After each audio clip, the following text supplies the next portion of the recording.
C'est l'heure de tous s'engager sur RMC. On a la chance ce matin de recevoir l'un des romanciers les plus lus en France et même dans le monde, l'auteur des Fourmis, des Thanatonautes, 30 romans traduits dans le monde entier. RMC, la matinale week-end. Tous engagés.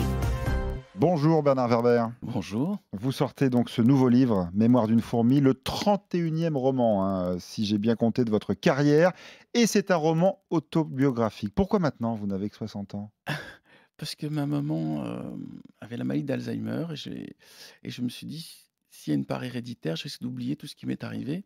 Or, ce qui m'est arrivé, quelque part, c'est mon film et tout serait perdu, notamment la manière dont je suis arrivé à devenir romancier et toutes les choses extraordinaires et surprenantes qui me sont arrivées seraient oubliées. Et c'est devenu une hantise. Donc je me suis dit, il faut à tout prix que je le pose quelque part, telle manière que d'autres gens puissent en profiter. Une Puis même, cassette d'enregistrement en quelque sorte, quoi. oui, mais je l'ai fait avec l'idée de juste un témoignage. Il y a aucune, prétention littéraire, si ce n'est l'idée: «Ma propre vie me surprend, ça devrait vous amuser de voir Hmm. tout ce qui m'est arrivé de bizarre». Alors, vous la racontez, votre propre vie, votre parcours, la genèse de votre premier best-seller, Les Fourmis, il y a 30 ans maintenant déjà. Et ouais, Et puis votre engagement pour ce que vous appelez l'infraterrestre, les extraterrestres. ce qui vit là, sous nos pieds. Pourquoi le monde des fourmis vous a tant passionné, vous passionne tant encore aujourd'hui? Parce que c'est les seuls animaux qui vivent dans des villes et qu'on peut observer. Quand j'étais enfant, je restais dans le jardin de mes grands-parents, donc il y avait des lézards, il y avait des araignées. Dès qu'elles pressentent la présence, d'un être humain, elles savent qu'il y a un danger. Les fourmis peuvent monter sur votre doigt, vous Hmm. commencez à agiter les antennes comme s'il y avait un dialogue. Donc pour un enfant, c'est fabuleux, il a une ville. Donc j'ai essayé de comprendre mon monde des humains en regardant ce monde des infraterrestres, c'est-à-dire des tout petits qui vivent, au ras du sol et qui pourtant sont confrontés aux mêmes problèmes que nous puisqu'elles construisent des routes, elles transportent de la nourriture, elles font de l'élevage, elles font de l'agriculture, elles font de la guerre.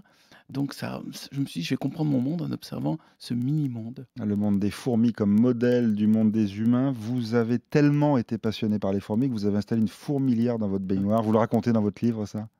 Ah oui, et je peux vous dire, c'est très difficile à entretenir parce que donc j'avais une cité dans une sorte de grand aquarium. Il y avait peut-être plus de 1000 individus. Et au bout d'un moment, il faut tout le temps surveiller l'air, l'eau, la température, le bien-être de ces citoyens, on va dire. Et la plupart des gens se demandent comment se débarrasser des fourmis de leur cuisine. Je peux vous dire que entretenir une vraie cité de fourmis dans un terrarium, c'est très difficile et ça demande beaucoup de soins. En fait, c'est un travail de Dieu, des fourmis. Et ça m'a donné toute une réflexion sur: et s'il y avait quelqu'un au-dessus de nous qui, de la même manière, nous gère et nous observe? Vous écrivez: mon premier combat dans la vie a été de ne pas manger de cadavres, pas manger d'animaux, de viande. Vous aviez quel âge quand votre conscience écologique s'est-elle réveillée?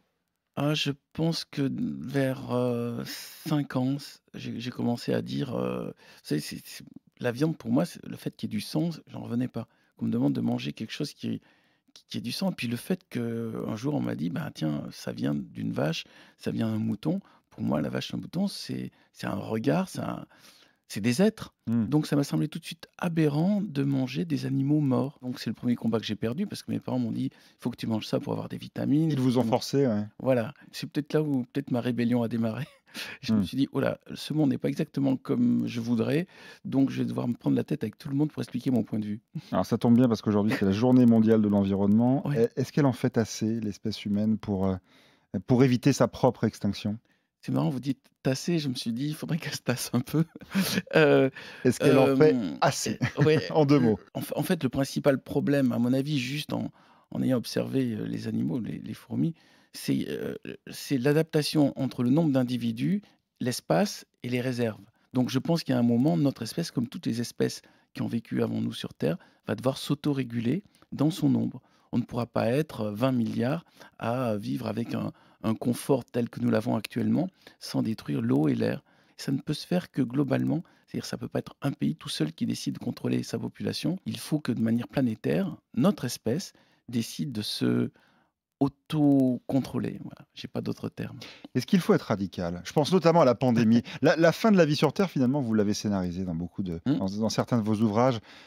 Est-ce que l'homme, est-ce Alors que l'être humain, est-ce que le Français a tiré les bonnes leçons de cette pandémie? par rapport à votre question, est-ce qu'il faut être radical? J'ai écrit une nouvelle qui s'appelait et l'on pondra tous les pollueurs. J'imaginais qu'en effet, on arrête avec les demi-mesures. Maintenant, on tue tous les gens qui polluent et puis on regarde ce qui se passe. Ah oui, c'est pour le moins radical, effectivement. Oui, c'était une nouvelle, mais je testais cette idée dans ce système. Donc, je remplaçais tout ce qui faisait des moteurs à essence, tout ce qui est moteur électrique, par du manuel. C'est-à-dire que quand vous prenez l'avion, vous pédalez pour pouvoir faire Mmh. tourner les hélices.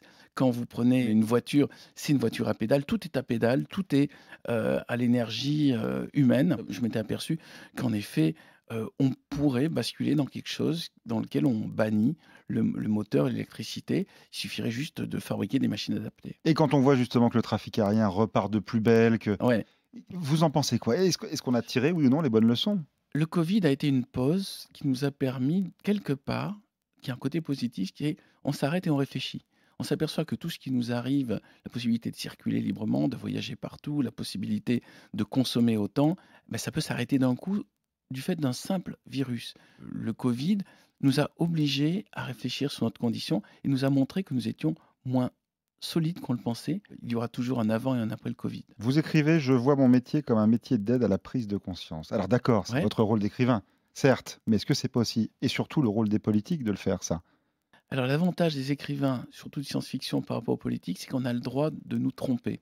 Alors qu'un politicien qui se trompe, tout de suite va avoir la sanction des élections. Nous, on a le droit de dire, voilà, on voit ce danger au loin qui se profile, et si ce danger n'arrive pas, on va pas nous engueuler. Alors qu'un Non. politicien, Mmh. s'il annonce quelque chose et qu'il se trompe, il va être sanctionné.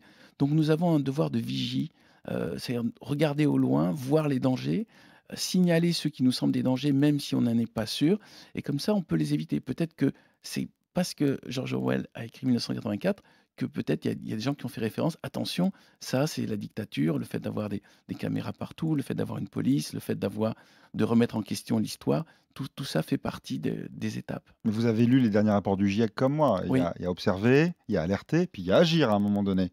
Les dirigeants français notamment. Alors je trouve qu'en France, on fait quand même pas mal de choses, même si tout le monde râle, parce que tout le monde dit on n'en fait jamais. Maintenant, la clé du problème, c'est la Chine. La Chine est l'usine du monde. C'est là où il n'y a pas d'écologistes, c'est là où il n'y a pas d'opposition, c'est là où il n'y a pas de presse libre. Donc ils peuvent faire tout ce qu'ils veulent. Et vu qu'ils fabriquent tous les objets que nous utilisons, c'est notre mauvaise conscience. C'est-à-dire qu'ici, quelque part, on peut mettre toutes les lois écologiques qu'on veut. Mmh. Du moment que là-bas, ils polluent, ils sont à 1,7 milliard et qu'ils font ce qu'ils veulent parce que précisément ils nous offrent ce confort, on ne peut rien leur dire.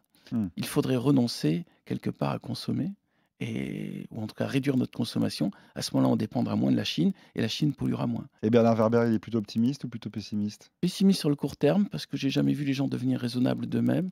Optimiste sur le long terme parce qu'on va faire des bêtises qu'on va devoir payer et après on va finir par comprendre. Les gens avec une grande conscience et de la planète et de l'humanité vont finir par gagner. Mais entre-temps, ils vont s'en prendre plein la figure parce que ainsi le monde avance, 3 pas en avant, 2 pas en arrière. Je rappelle le titre de votre dernier livre, Mémoire d'une fourmi, c'est aux éditions Albin Michel. Merci beaucoup Bernard Werber. Merci de m'avoir invité.